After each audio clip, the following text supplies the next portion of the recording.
Salut à tous et merci d'être là. Qu'est-ce qu'on débriefe aujourd'hui? On débriefe enfin un bon match, un beau match même je pourrais dire. C'est assez rare pour être souligné, donc on va se faire plaisir aujourd'hui. Mais attention, on va pas s'enflammer non plus. Donc effectivement, beaucoup de satisfaction à tirer de ce match. Il y a beaucoup de choses qui font plaisir, mais il y a aussi beaucoup de choses qui font mal au cœur quelque part. Parce que on va commencer par avec la composition. C'est des choses qu'on demande à voir depuis des mois et des mois. Vous savez qu'il y a des choses qu'on demande depuis au moins 2 mois, comme le fait de voir enfin Messi jouer dans un 4-3-3 en fond neuf de façon à pouvoir redescendre et former ce diamant au milieu de terrain, et surtout, ne pas avoir Coutinho ou Griezmann dans les pattes. Voilà ce que ça donne quand Messi a de la liberté pour jouer, pour exprimer son jeu. Voilà ce que ça donne quand Messi il a un ailier à droite, un vrai ailier à droite qui écarte le jeu de ce côté-là et un autre joueur qui fait le boulot à gauche, et ça lui laisse de l'espace dans l'axe pour exprimer tout son talent, tout son jeu. Messi hier, il pouvait mettre un triplé, un quadruplé facile. Il nous a régalé et encore, ce n'était même pas un Messi de gala, c'était un Messi tranquille en chaussettes. Quand il va se mettre en costard-cravate sur son 31, là ça va faire très très mal. En tout cas, je suis content qu'on ait enfin vu ça parce qu'on est à un peu plus d'1 mois de la Champions League. Donc c'est maintenant ou jamais qu'il fallait commencer quand même à se réveiller. Maintenant on espère que cette tactique, cette composition, etc. qu'on va détailler dans la vidéo aura de la continuité. J'espère que Coman va les laisser enchaîner enfin, et qu'on va pouvoir préparer tranquillement la deuxième partie de saison et surtout les échéances en Ligue des Champions. Alors évidemment, le premier truc, je l'ai déjà souligné dans cette disposition, c'est le fait que Dembélé soit à droite, Messi qui fait le rôle de faux neuf, Griezmann qui occupe un rôle hybride à gauche, où il commence sur l'aile gauche, puis il repique dans l'axe lorsqu'on arrive dans le dernier tiers adverse pour occuper les défenseurs centraux, ce qui permet une fois de plus à Messi d'avoir de l'espace dans l'entrejeu. Et c'est Jordi Alba qui va venir occuper très haut l'aile gauche, avec Pedri qui vient occuper le demi-espace à gauche.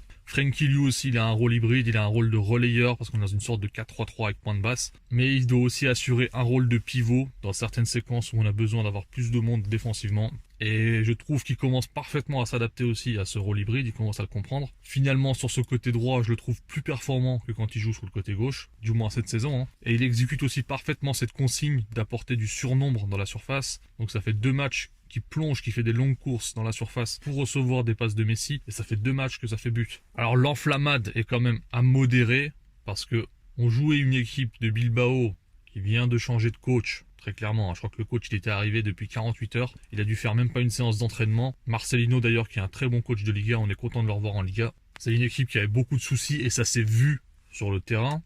Sachant que Bilbao a aussi eu des temps forts, comme au début de la deuxième mi-temps. Sur les 10 premières minutes de la deuxième mi-temps, ils nous ont fait déjouer quelque part et se sont procuré quelques occasions. Raúl Garcia, il avait même la balle du 2-2 qui aurait pu relancer le match. Ensuite, on reprend le contrôle, on marque le 3e but, on aurait pu en mettre un 4e. Derrière, on va se remettre en bloc très bas, c'est-à-dire qu'on va se regrouper dans le 35 mètres et laisser Bilbao jouer pendant pareil une dizaine de minutes. On va les laisser faire. Mais voilà, j'aimerais quand même toujours, objectivement, dans l'enflammade, même après un très bon match, souligner quand même qu'il y a ces instants-là qui sont très inquiétants. Voilà, ceci étant dit, revenons donc à nos moutons. Donc cette composition, ce pseudo 4-3-3 avec Dembélé à droite, je pense que c'est la tactique sur laquelle il faut construire. Je le dis depuis d'ailleurs le début du mois de novembre, qu'avec cet effectif, la meilleure tactique à déployer, c'était le 4-3-3 avec Messi en faux neuf et avec 2 ailiers. À l'époque, Ansu Fati était encore apte, donc je voyais ça avec Ansu Fati à gauche et Dembélé à droite. Donc aujourd'hui, on espère évidemment que cette tactique va être reconduite, qu'il y aura de la continuité, mais on va aussi être confronté à un énorme problème, c'est la largeur de l'effectif au milieu de terrain. On a commencé la saison, on avait trop de milieu de terrain. On savait pas quoi en faire. Là, on n'en a plus. Carles Alenia est parti en prêt à Retafe, ça a été confirmé, alors que dans ce 4-3-3, dans un rôle de relayeur, il aurait pu aider, il aurait pu faire souffler Frenkie ou Pedri. Riqui Puig, il peut également aider, il peut parfaitement intégrer ce système et faire souffler Pedri par exemple. Mais Riqui Puig, il n'a pas du tout été intégré. Il n'a aucune titularisation cette saison. Je crois qu'il n'a même pas 100 minutes de jeu. Donc demain, si Pedri se blesse, il sera même pas prêt pour intégrer le système. Il n'a aucun automatisme avec ses coéquipiers, rien du tout. Matheus Fernandez, j'en parle pas. Donc on se retrouve avec uniquement Frenkie et Pedri en relayeur, Busquets qui peut être opposé par Pjanic. À la rigueur, on peut envisager que Pjanic puisse aussi faire souffler Frenkie, mais ça reste très short. On a 4 joueurs pour 3 postes. Et une fois de plus, ça c'est uniquement parce que Koeman, il a restreint son groupe tout seul, absolument tout seul, en excluant des joueurs. Voilà pour les limites et les dangers, malheureusement, qu'on pourra avoir dans les semaines à venir.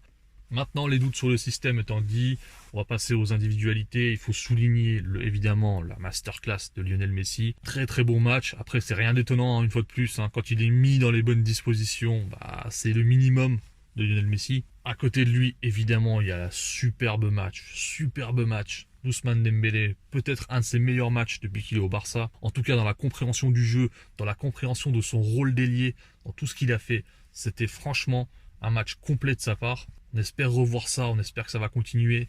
Le petit Pedri également, une merveille, une petite merveille ce gamin. On l'a dit, on l'a redit, on le redit, on l'oublie à chaque fois, il a que 18 ans. Il fait des trucs extraordinaires. Alors attention aux comparaisons, arrêtez de le comparer à Iniesta, il est encore très loin d'être un Iniesta, mais ce gamin a un potentiel de dingue et il commence à trouver ses automatismes avec Messi et c'est exactement ça qu'il faut aussi à Messi pour pouvoir s'épanouir, avoir des joueurs autour de lui qui comprennent son football, qui arrivent à le sentir. Et quand on voit Pedri qui arrive à lui faire une talonnade, les yeux fermés comme ça pour lui donner une passe de but, ça c'est parce que c'est un joueur qui est en connexion avec lui, qui comprend son foot. J'aimerais aussi souligner évidemment le match de Araujo. Il s'était pris une petite rafale suite à l'erreur qu'il avait fait, qui nous avait coûté un but. Aujourd'hui, il enchaîne un match sérieux, il fait le travail.